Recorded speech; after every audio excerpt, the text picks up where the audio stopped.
Welcome back to video 2 of 3 on the topic of strengthening the CEO-CHRO bond, where we share insights from our BigHR Event roundtable discussions.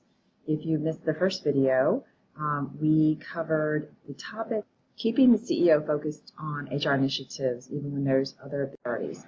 And we also talked a little bit about how we gathered this information, which is basically from a series of roundtable discussions where we had CHRO mentors at each table, helping facilitate this discussion and making sure that everybody had a voice, had a chance to share their experiences, as well as the mentors sharing their own experiences in this area.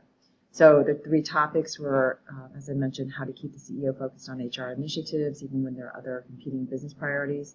Today we're going to cover how to address CEOs making decisions without enough data. And then in our last video, we're going to talk about how to, help the CEO understand how important the foundational HR work is in order to get to the more sexy talent management projects. All right, so let's dive into the second roundtable discussion, the common themes that we heard, ideas, as well as actionable solutions. All right, so let's jump right in. All right, so we asked the tables to talk about what they felt were the root cause of this challenge and why sometimes the CEOs don't rely on the data, but rather their own sort of gut intuition. And here were the really 6 common themes that we heard. Sometimes CEOs can just rely on the anecdotal experiences that they've had, whether it's a couple of employees who have whispered in their ear, maybe it's a generational topic and it's something that they understand from their kids or their kids' friends. And so the good thing is they're listening, but sometimes they're overwhelmed with too much information from external sources. The second one is infrequent or unfocused data, and how CEOs are perhaps not getting the data on a regular basis, or it's not adequately focused around the challenges of the business, and then the CEO has a challenge with making that decision. Sometimes emotions get in the way, right? If a CEO has come up through a smaller organization or perhaps a fast-growth organization where their gut instincts have served them well in the past, and they really haven't adjusted to a larger organization where there's too much information for them to be able to just have a gut feel. And so perhaps just not having that discipline of moving away from their gut feel to relying on the data. At times, the CEO can have bias towards action, right? And they want to take action quickly and make decisions quickly for an instant impact and not necessarily considering the long-term consequences. Sometimes their decisions can be influenced by external stakeholders or even internal stakeholders, and people are whispering in their ears. They're getting lots of data from external sources. This sort of, ties back to the first one here, but that may not always align with the data that is being shared. And lastly, why sometimes CEOs make decisions without the data. Well, there's cases where the decisions maybe already been made, and we have to really think about, is this a battle that we want to fight if the decision has already been made? So to recap, you have CEOs' reliance on anecdotal experiences, infrequent or unfocused data, emotions getting in the way, bias towards action, influence of other stakeholders, internal or external, and perhaps the decision has already been made. Now let's jump into some of the unique ideas or perspectives that we heard. So if the CEO is making a decision, even when they have the right data in place, and the decision doesn't align with what the data is telling us, then our groups basically said, hey, you really need to peel back the onion and understand the why. Why doesn't the CEO think it's the right decision? Making sure you have the right follow-up questions to get to the underlying issue. This is a really important part of dissecting this challenge. Another unique idea was really to tell the story. And the suggestion was to tell the story and then back it up with the data.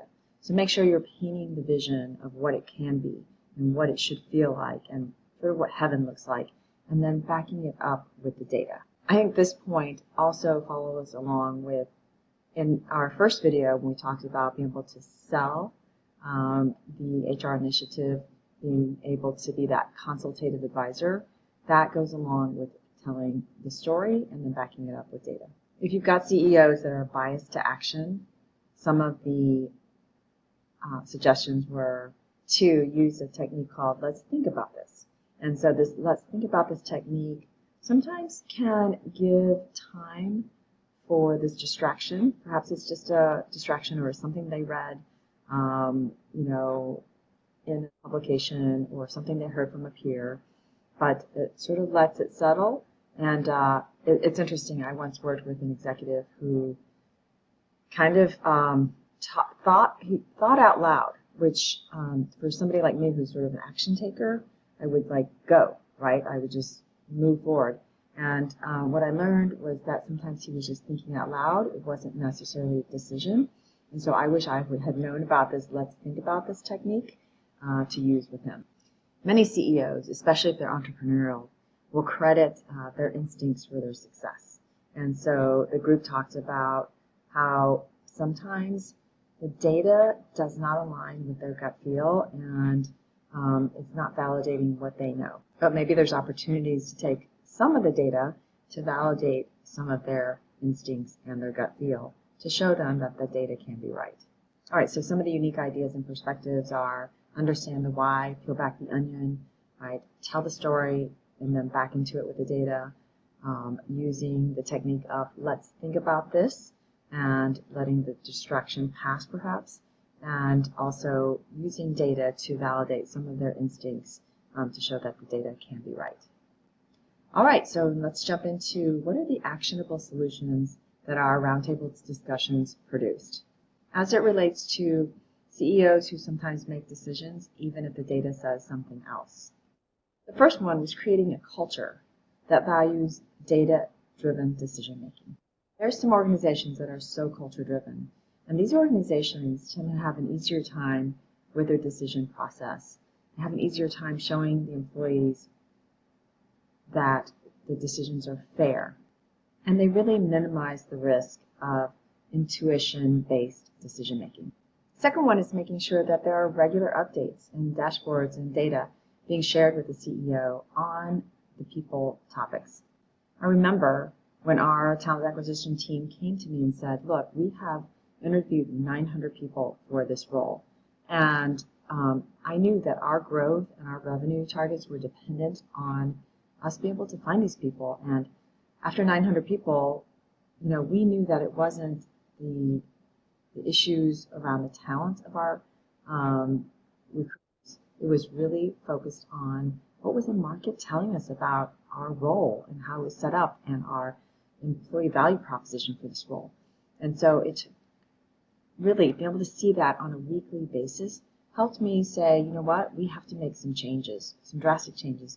And so we actually went from trying to hire very senior level folks in these roles to creating a whole career path and an ability to bring people in and grow our own. Sometime when the data tells a completely different story, it can really help to challenge some of the biases that CEOs have. So for example, is there an opportunity to ask the CEO what their thoughts are around a certain topic before sharing the data and getting their perspective as to why they think they had that perspective A versus how the data is supporting perspective B. And the last one is getting stakeholder buy-in. So using the data to get other C-suite executives to help with this buy-in, especially if the other C-suite executives tend to be more data focused. All right, so that wraps up our video on CEOs making decisions without ample data and really placing more value on the analysis over what the data is telling them. In our next video, we're going to share with you the topic number 3 of our roundtable discussions at the BigHR event, and that is how to help the CEO or C-suite executives understand the value of the sort of foundational HR work that needs to be done versus bypassing and jumping right to some of the sexier talent management initiatives, say like succession planning. All right, we'll see you in the next video.